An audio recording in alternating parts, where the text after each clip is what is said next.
네, 안녕하세요. 로열로더 투자전략가 로로쌤입니다. 자, 2020년 2월 25일 화요일 퇴근길 시황 시작하도록 하겠습니다. 자, 먼저 간단히 공지사항 알려드리면 오늘 또 칼럼이 올라왔습니다. 자, 제 페이지에 가면은 요 커뮤니티에 가시면은 여기 이렇게 항상 올려드리고 있죠. 칼럼이 올라오면은 벌써 4회차가 됐네요. 시사경제신문에 기고하고 있고 이렇게 지면신문에 화요일마다 올라오고 있습니다. 온라인으로도 확인하실 수 있으니 직접 확인하시면 되겠죠. 그리고 뭐 제2의 월급 통장 2기 지금 현재 모집 중인데 뭐 굉장히 많은 분들이 지금 관심 갖고 문의를 주고 계십니다. 감사드리고요. 이번에 굉장히 좋은 기회다라고 이건 한 달 전에 미리 말씀을 드렸습니다. 좋은 기회니까 잘 참고하시고 이제 주도주반을 할 것인지 성장 테마반 할 것인지 그것만 잘 생각하시면 될 것 같습니다. 자세한 내용은 본문 확인하시고요. 자, 매매 기법 이렇게 간단하게 알려드렸죠. 사실 기법이라고 하기에는 굉장히 간단한 이동평균선과 지지와 저항을 이용한 부분 지난달에 알려드렸었는데 뭐 절반의 성공은 한 것 같습니다. 그래서 뭐 종목들 오늘 삼성전자 뭐 대표 종목들 다 좋았고 매매하면 안 되는 종목들 기존에 말씀드렸었는데 그런 종목들은 항상 피하시는 게 낫죠. 그래서 이런 내용으로 확인해 드리도록 하겠습니다. 자, 먼저 이제 다우지수 확인하면은 오늘 새벽에 굉장히 큰 폭으로 하락을 했어요. 잘 버티다가 밀린 거죠. 자연스러운 현상이라고 해서 28,100포인트 여기 흔들기 정도는 가능성 있다. 강하면은 61선, 21선에서 마무리하면 이건 진짜 거의 미쳤습니다. 너무 강합니다라고 말씀드릴 정도고 61선 정도까지는 당연히 내려오는 거고 이러면 이 정도만 내려와도 정말 강한 거고 뭐 기존 한 달 전에 제가 여러분 만약에 이렇게 첫 번째 바닥이 나오고 반등이 나온 다음에 두 번째 바닥이 하락 N자처럼 첫 번째 바닥을 깨고 저점을 더 낮추더라도 실망하지 마세요. 이런 상황이 나올 수 있습니다라고 한 달 전에 말씀드렸죠. 이제 한 달이 지났네요. 이렇게 말씀을 드렸는데 기억나실 겁니다. 다시 회복이 된다라고 말씀드렸고 원래 예전에는 이중 바닥이라고 하면은 두 번째 바닥이 조금 더 높아야 돼요. 그래서 저점을 이렇게 높이는 바닥이 나와야 되는데 이번에는 그렇게 안 될 수도 있다. 라고 말씀드렸죠. 생각보다 반등이 강합니다라고 말씀드렸는데 이거는 중국의 경기부양책으로 돈을 풀어서 나온 반등이었고 그리고 중국에서는 확산이 조금 줄어드는 경향이 나왔죠. 근데 뭐 한 가지 이제 오류가 있다면은 중국에서 데이터를 자꾸 좀 수정하면서 문제가 좀 된 거고 우리나라 같은 경우는 방역 체제나 이런 부분에서 잘 한 것 같은데 어떻게 보면 좀 독특한 상황이 벌어진 거죠. 그래서 뭐 외부에서는 이제 뭐 미국에서는 우리나라 체제가 워낙 자유민주적이고 해서 체제가 잘 갖춰져 있기 때문에 이런 상황이 나온 거다. 언론이고 체계고 뭐 이렇게 얘기를 하는데 우리 입장에서는 갑갑하죠 지금. 네, 그래서 한 대 이렇게 뒤통수를 딱 맞은 상황으로 해서 밀려 있는데 뭐 자연스러운 현상 같습니다. 이중 바닥은 자연스러운데 생각보다 조금 더 밀렸다. 하지만 이 상황을 모르고 당한 게 아니죠. 최악의 경우 여기까지 내려올 수 있습니다. 하지만 요거는 회복되는 구간이고 만약에 이렇게 밀려도 회복되는 구간으로 이렇게 올라올 것이다. 개념으로 보시면 된다라고 했죠. 그러면은 이제 요거를 뭐 역헤드앤 숄더식으로 해서 볼 수도 있겠죠. 물론 하락 추세는 아닙니다. 근데 모양 자체가 그런 식으로 나올 가능성은 충분히 있다 정도로 보시고 조금 더 뭐 추가 하락이 나오던 반등 나오다가 살짝 밀렸다 가던 그 부분에 대해서는 개의치 않아도 된다. 질병 관련 이슈, 지정학적 리스크 같은 외부 변수 요인은 단기적으로는 충격을 주지만 결론적으로 중장기적인 산업의 동향 같은 경우에 뭐 추세를 꺾거나 할 수는 없다. 이렇게 말씀을 드렸으니 참고하시면 될 것 같습니다. 그래서 다우지수 저렇게 하락할 동안 나스닥은 어땠느냐? 나스닥은 이 정도면 나름 잘 버텼어요. 급락은 맞는데 3.7%의 급락은 맞는데 얘는 워낙 강하다 보니까 이렇게 급락이 나왔음에도 불구하고 61선 위에 있죠. 그래서 제가 9,100포인트 요 근처에 61선 있는데 여기를 이탈하는지 보자 했는데 여기 이탈을 안 하고 이렇게 수렴 과정 거친 다음에 올라왔던 이 구간 정도까지만 내려왔죠. 그럼 얘는 저점을 추가적으로 낮추지 않았어요. 나스닥은 아직. 그러니까 이 나스닥이 그렇게 강하다라고 계속 말씀을 드리는 거예요. 참 보면 볼수록 강한 것 같습니다. 나스닥은. 자, 중요한 건 우리나라인데 외부에서 지금 나온 얘기는 다 그거예요. 이번 질병 관련 이슈 때문에 뭐 경제 성장률이 조금 밀린다. 뭐 지표 나오는 것들 좋게 나오든 안 좋게 나오든 의미가 있어요. 중요한 지표는 맞아요. 하지만 주식시장은 미래의 가치를 선반영하는 거잖아요. 그러니까 시장 영향력이 좀 낮아지는 거예요. 지표가 안 중요해서 제가 말씀을 안 드리는 게 아니에요. 그 지표보다는 지금 당장 중요한 걸 여러분들이 보셔야 되니까 당장 중요하지 않다, 조금 덜 중요하다 싶은 거는 제가 생략하고 추후에 다시 한번 설명을 드릴게요. 그래서 기존 지표는 단기 이슈 쪽으로 인해서 무의미하게 만들어졌고, 성장률 하락되는 거는 그냥 당연시 여기저기서 계속 나올 거예요. 신용평가사부터 시작해가지고 IMF랑 뭐 다 계속 얘기 나오고 있죠. 세계 경제 성장률, 우리나라 성장률, 뭐 중국 성장률 다 낮아질 거예요. 그러니까 그거는 신경 쓰지 마시라는 거예요. 이미 1월에 다 오픈이 된 거고, 한 번 더 이슈가 된다라는 거는 그냥 조정 한번 만들고 싶은가 보다, 시장이 가다가 좀 쉬어갈 타이밍인가 보다 라고 생각하시면 됩니다. 큰 이슈라고 할 수는 없어요. 그 부분은 새로운 이슈가 아니기 때문에 그거는 핑계거리 정도 이렇게 보시면 되고, 뭐 중국에서 이제 전인대 연기, 뭐 양회 연기된다라고 전인대 연기는 공식 결정됐고요. 우리나라로 치면은 추경이 중요하다라고 말씀드렸는데, 추경이랑 그 예비비랑 뭐 이런 부분 때문에 이 돈을 어떻게 마련할 수 있겠느냐. 올해 선거도 있고 해서 워낙 뭐 예산을 뭐 역대 최고 수준으로 편성하다 보니 돈을 어떻게 끌어와야 되느냐, 이 부분 때문에 좀 시간이 좀 걸리는 것 같아요. 그래서 홍남기 경제부총리 겸 기획재정부 장관께서도 추경안 문제를 포함해 당정청 협의를 통해서 추가 대책 마련하겠다라고 말씀하셨는데, 뭐 예비비 2조 우선 지원하고 뭐 이런 부분 말씀하셨는데, 이건 뭐 예견돼 있던 거죠. 예비비 2조 우선 지원하는 건. 그리고 추경 빠르게 통과시켜야 된다라고 하는데, 이거 말은 누구나 할 수 있죠. 말은 누구나 할 수 있는데 어렵겠지만 빠른 행동력을 뭐 저도 국민의 한 사람으로서 좀 부탁드리고 싶습니다. 이거는 좀 비상체제인 거니까. 그래서 빠르게 좀 해결을 하기 위해서 좀 속도감을 좀 높여주셨으면 좋겠습니다. 여기까지만 말씀드리면 될 것 같고요. 그건 뭐 제가 말씀은 드려도 저도 제가 실행할 수 있는 건 아니니까, 그렇게 빠르게 실행될 경우에 우리나라도 빠른 반등이 나올 수 있다는 것만 알고 계시면 됩니다. 늦어지면 늦어질수록 지지부진해지는 거예요. 예. 그래서 정책 나오는 걸 잘 보시면 되고, 코스피 최소한의 해줘야 될 거 어제 말씀드렸죠. 여기 좀 뭐 지지력 테스트는 했는데 최악의 경우 뭐 여기 흔들기는 나오겠지만 뭐 빠르게 회복하면 좋겠다 했는데 회복은 해줬어요. 그러면 2090포인트를 하루 만에 회복해줬죠. 그러면은 굉장히 생각보다 굉장히 강한 이런 상황이 된 겁니다. 오늘 거래량도 좋고 저점 매수가 굉장히 활발하게 들어왔어요, 오늘. 그러면은 나쁘지 않습니다, 이 부분에 대해서는. 근데 이제 수급 동향을 전체적으로 돌아보면은 외국인은 뭐 환율 영향력이 있다라고 분명히 말씀을 드렸고, 역시나 아직까지는 매도 우위다. 그래서 뭐 불안감을 이렇게 표시를 하는 거고, 코스닥 같은 경우는 이제 뭐 개인이 오랜만에 뭐 강력하게 손절을 하면서 밑에가 싹 물량을 외국인과 기관한테 넘기고 있습니다. 근데 뭐 굉장히 드문 일인데, 이 상황이 오늘 단발성이 아니라 조금 연속성이 나오면 참 좋을 텐데, 이건 좀 지켜볼게요.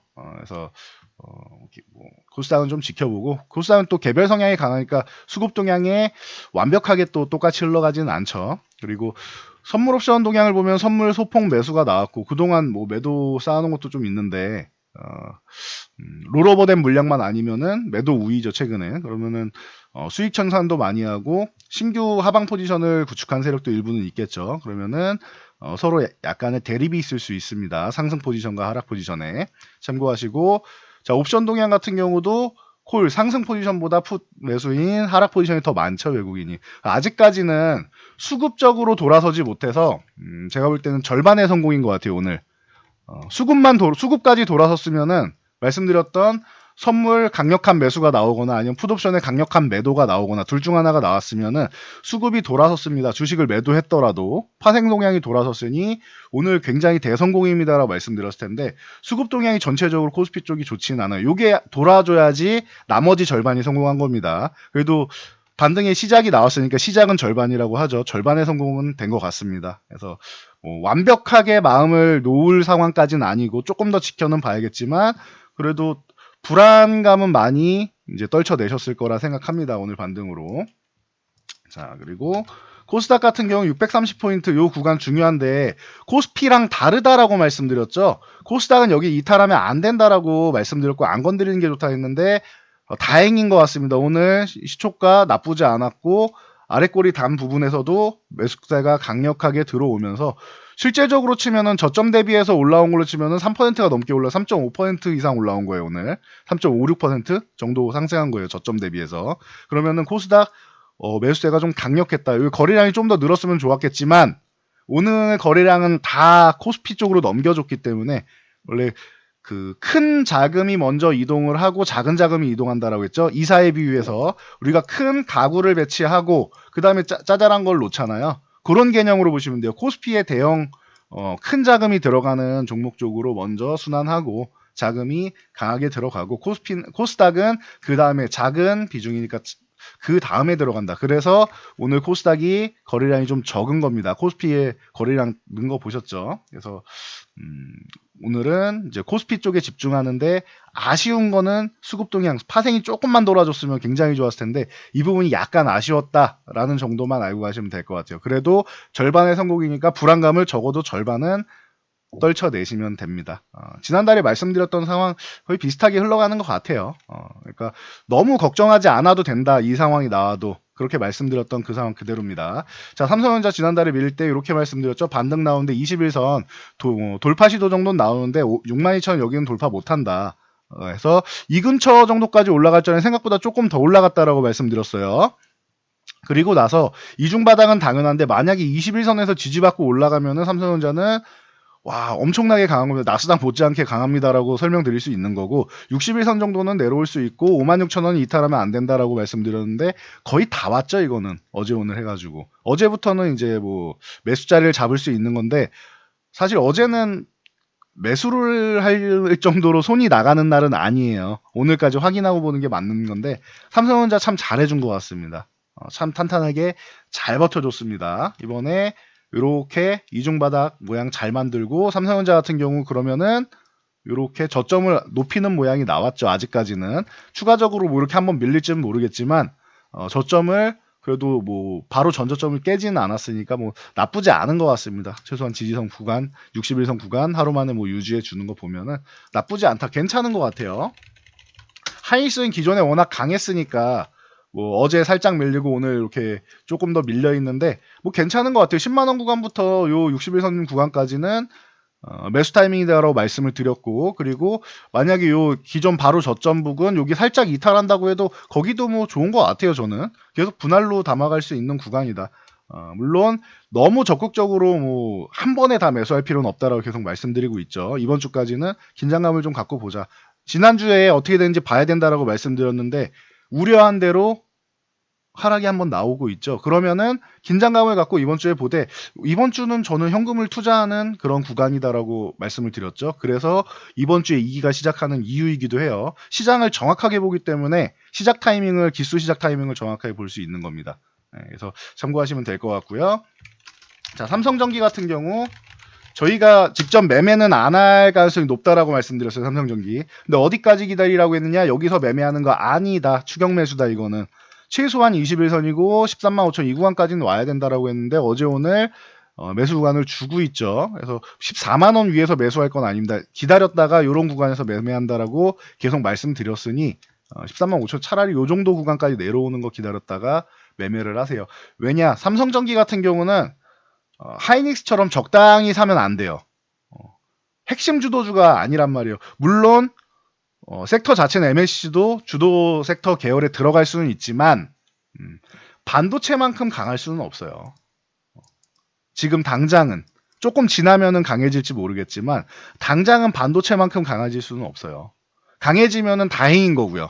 보유하신 분들께 참 다행입니다. 축하드립니다라고 해드리면 되는 거고 당장은 반도체가 더 강하다는 말씀을 작년 하반기에 똑같이 지금하고 똑같이 말씀드렸죠. 반도체 우선 매매하고 MLCC 쪽은 따라 올라오긴 하되 반도체 다음으로 따라 올라오되 반등이 좀 약할 거다. 반도체가 더 강하고 MLC는 약할 거다. 그대로죠. 그리고 나서 이제 전기차 쪽으로 갈 건데 만약에 MLC 쪽이 이렇게 반도체 어설프게 따라온다라고 하면은 차라리 MLC를 건너뛰고 전기차로 바로 넘어가는 게 유리할 수 있다. MLC가 덜 올라왔다라고 하면 반도체가 쉴 때 MLCC로 교체하고 그 다음에 전기차로 교체하면 되는데 MLC가 같이 올라오면 이거는 제외한다라고 말씀드렸죠. 그래서 저희는 MLC 쪽은 매매에서 제외를 했습니다. 이건 전략적인 거예요. 미리 말씀드린 거고. 그래서 뭐 전기차 쪽은 뭐 반도체랑 전기차 쪽을 매매를 해도 MLC 쪽은 아직까지는 조금 물음표인 것 같아요. 전기차가 반등이 센 건 작년에 생각보다 더 많이 밀렸기 때문에 반등이 세게 나오는 거예요. 그 정도까지만 보시면 됩니다. 그래서 삼성전기 보시면 되고 뭐 전기차 얘기하니까 삼성 SDI 하나만 보고 갈게요. LG화학은 많이 말씀드렸으니까 SK이노베이션 안 본다고 했죠. 자, 삼성 SDI 21선 조정 정도 나왔습니다. 매매해도 되는 구간인데 여기서 천천히 분할로 해야지 혹시나 더 밀릴 수도 있으니까 안 밀리면 감사한 건데 저는 굳이 여기서부터 막 매매를 하고 싶지는 않아요. 아직까지도 이제 이격이 좀 꽤 벌어져 있는 상황에 위쪽에 만약에 여기 고점을 뚫고 한 차례 더 올라간다고 해도 횡보를 오래 하더니 좀 쉬는 구간은 좀 필요해요. 삼성 SDI도 워낙 뭐 단기간에 급등했기 때문에 그런 구간은 조금 필요한 것 같습니다. 그래서 완전 정배열에 들어간 거 맞지만 만약에 한 차례 혹은 두 차례 더 상승한 다음에 잘못해서 정배열로 인해서 급등한 후에 정배열 조정 강력하게 받으면은 여러분들 수익이 난 게 수익 나지 않은 거일 수도 있습니다. 그때 보면은 지나서 보면은 지금 말씀드리는 건 나중에 보세요. 지금이 아니고 몇 개월 뒤에 나올 수 있는 현상이니까 다시 한번 설명을 드릴게요. 먼 미래니까. 당장은 지금 뭐 이 종목을 더 반등이 나오더라도 여기서 상승이 반등이 나오고 돌파해서 추가 상승이 나오더라도 저는 삼성 SDI를 지금은 매매하고 싶지는 않습니다. 기존에 LG화학보다 단기 탄력은 더 좋을 거다라고 뭐 진작부터 말씀을 드렸었는데 뭐 LG화학도 뭐 SK이노베이션이랑 이슈도 있고 여러 가지 뭐 합작법인 이슈도 있고 해서 잘 올라왔어요. 다 같이 잘 올라왔어요. 그래서 전기차 섹터 최근에 좋아진 건 맞습니다. 근데 조정을 이쁘게 잘 받은 종목들 중심으로 매매하시는 게 전 유리하다라고 생각합니다. 참고하시고요. 뭐 고려아연 같은 경우도 이제 최근에 좀 볼만한 상황이 됐는데 조정 이쁘게 봐서 42만 원 부근 정도 21선 61선 다시 한번 이제 골든크로스 나온 요 자리 지지선이자 골든크로스 나온 이 자리 정도면은 괜찮은 것 같습니다. 42만 원 초반 정도에나 이제 건드릴 수 있고 그 다음에 44만 46만 원 이렇게 보시면 될 거예요. 2만 원 단위로 보시면 될 것 같습니다. 그래서 만약에 46만 원까지 돌파하면 좋은데 돌파 못하더라도 뭐 단기적으로 이제 대형주 좋아하시는 분들은 매매는 할 수는 있겠죠. 대신 42만 원은 이탈하면 안 된다. 이런 부분 보시면 될 것 같고 한국전력 같은 경우는 제가 과거부터 저는 좀 깨름직스럽습니다. 반등이 이렇게 나와도 지금 뭐 국민들한테 이제 부담을 주지 않겠다라고 하면서 전기세를 자꾸 낮추고 대신 원재료는 굉장히 부담을 주고 있죠. 기존의 탈원전 작년부터 해서 꽤 많이 복구가 됐는데 그래서 이제 흑자 전환이 되기 시작했는데 한국전력은 적자를 보면 안 되는 기업이에요. 근데 탈원전 정책 이후에 그리고 친환경 정책으로 해서 우리나라는 자원국가가 아닌데 원료를 좀 비싸게 수입하면서 좀 어려운 모습을 보였었죠. 그래서 뭐 빠르게 해결되지는 않을 거라고 생각하고 그리고 상승장에서 경기 방어주를 매매하진 않는다라고 말씀드렸죠. 경기 방어주 하면 대표적으로 나오는 게 이런 유틸리티 관련주들 그리고 통신주들 뭐 이런 종목들이 있는데 상승장에서 해당 종목들을 매매하지는 않는다. 사실 의약품 업종 같은 경우도 마찬가지입니다. 경기 방어성 종목들인데 이제 바이오 쪽에서 이제 개별 이슈 있는 종목들이 튀어 올라오니까 이제 바이오주 같은 경우는 코스닥 생각해서 살짝 껴주는 거고 원래는 의약품 업종, 뭐 유틸리티 업종, 뭐 통신 업종 이런 쪽이 다 경기 방어주입니다. 상승장에서는 경기 방어주를 매매하는 게 아니라 경기 민감주 중에서 대장주 그리고 주도주 계열을 매매하는 게 맞습니다. 그래서 이런 매매 안 해야 되는 종목들을 먼저 여러분들 관심 리스트에서 다 제외하는 게 우선인 것 같아요. 참고하시고요. 자, 방금 말씀드린 바이오 쪽 간단히 보면은 셀트리온 헬스케어 시총 1위니까 코스닥에서 봐야겠죠. 셀트리온 헬스케어가 뭐 강하다. 요거 이슈로 인해서 단기적으로 밀린 상황인데 65,000원 회복하는 거 어렵지 않다라고 말씀드렸는데 생각보다 빨리 회복이 됐어요. 3일 안에 회복되면 진짜 강한 거라고 했는데 바로 회복해버렸죠. 좋습니다. 65,000원대 회복해준 거. 그래서 이제 다시 한번 유지해주느냐가 중요해요. 위쪽에서 유지하면서 21선 올라오는 거 기다리는 거 중요한 상황이 됐습니다. 역시나 강하다. 셀트리온 헬스케어.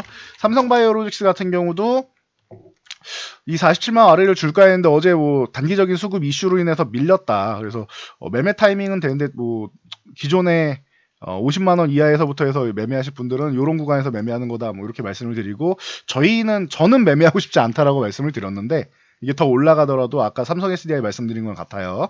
쭉 상승한 다음에 조정을 한번 잘못 받으면은 이제 상승분을 다 내줄 수 있기 때문에 그렇게 말씀을 드렸고, 그래서 지금도 주도주 계열이나 아니면 성장 테마주 중에서 이제 막 출발하기 시작한 거 첫 번째 조정받은 종목들을 매매하는 게 유리하다라고 말씀을 드렸죠. 그래서 뭐 카카오든 삼성바이오로직스든 뭐 이런 삼성전기든 상승은 합니다만 저희가 1등이라고 생각하지는 않는 바이오 쪽에서 1등이지 전체 시장에서 1등이라고 생각하지 않는 종목이기 때문에 이 종목을 저희는 매매하지 않는다라고 말씀드렸어요. 이때는 1등이 될 수 있었어요. 30만원 초반은. 근데 지금 50만원 부근 와서는 1등이 되기가 어렵다라는 뜻입니다. 참고하시고요.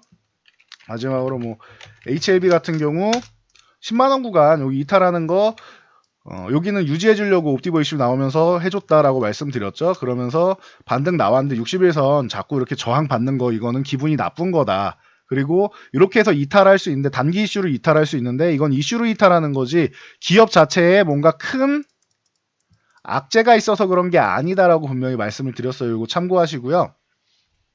그리고 만약에 이 종목이 7, 8만 원대에 오면은 정말 절호의 기회고 하이닉스 66,000원 말씀드린 것처럼 안 와야 되는 구간인데 온 거니까 정말로 오게 된다라면 기적 같은 일이다 생각하고 뭐 좀 담아볼 수는 있다라고 말씀드렸는데 역시나 여기까지 오진 않습니다. 이거 어제까지 밀린 거는 시장 영향력으로 밀린 거지 HLB 자체적으로 엄청나게 큰 악재가 있는 건 아니잖아요. 제가 뭐 영상 만들어 드리려고 지금 하고 있는데 계속 뭐 다른 더 중요한 주도주 쪽이 남아 있어 가지고 조금 밀리고 있는데 바이오 종목 개별 종목 하나보다는 이제 뭐 주도주 계열이 더 중요하죠. 시장을 이끌고 가는 쪽이니까. 그래서 조금 우선순위에서 밀리고는 있는데 준비는 하고 있습니다. 충분히 미래를 위한 준비를 하고 호재거리도 충분히 있는 종목이에요. 그리고 대기하고 있는 부분도 있고. 하지만 신약에 대한 불안감이 아직 있는 거예요.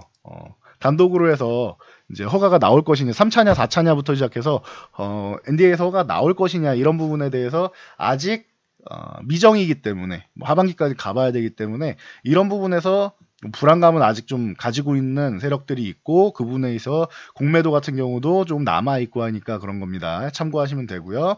여러분들이 불안해하면 불안해할수록 조정은 길어집니다. 그러니까 뭐 3월 말에서 이제 4월이라고 하죠. 4월 정도에 NDA 뭐 신청하는 거 그 전에 발표를 해주면 좋겠는데 발표 안 한다면 4월까지 좀 기다려 보시는 게 나을 것 같아요. 기업에서 3월 말 정도 예상했었는데 4월이라고 최근에 얘기를 하고 있죠. 그러면은 그때까지 좀 기다리셔야 돼요. 좀 편하게 기다리세요. 편하게. 주식을 이렇게 보유하고 나서 불안해하시면은 그거는 여러분들의 심리를 흔들기가 굉장히 좋아요. 세력들이. 그러니까 여러분들이 불안해하지 않는 모습을 보여주셔야 돼요. 세력들한테. 여기까지만 말씀드릴게요. 더 말씀드리면은 머리 아프니까 팁은 정말 이게 굉장한 팁이니까 여러분들 흔들리지 마세요. 제가 안 좋습니다 한다고 여러분들 매도하실 거 아니잖아요. 좋습니다 한다고 이게 올라가는 것도 아니고. 그러니까 여러분들이 뭐 소신이 있다면은 이런 제약 바이오 종목 같은 경우는 기본이 장기예요. 이런 거 단기로 들어가시는 분 없단 말이에요. 그럼 결과 보고 생각하세요. 좋은 결과가 나오든 안 좋은 결과가 나오든 여러분들이 선택하신 거죠. 그러면은 결과가 나오고 생각하세요.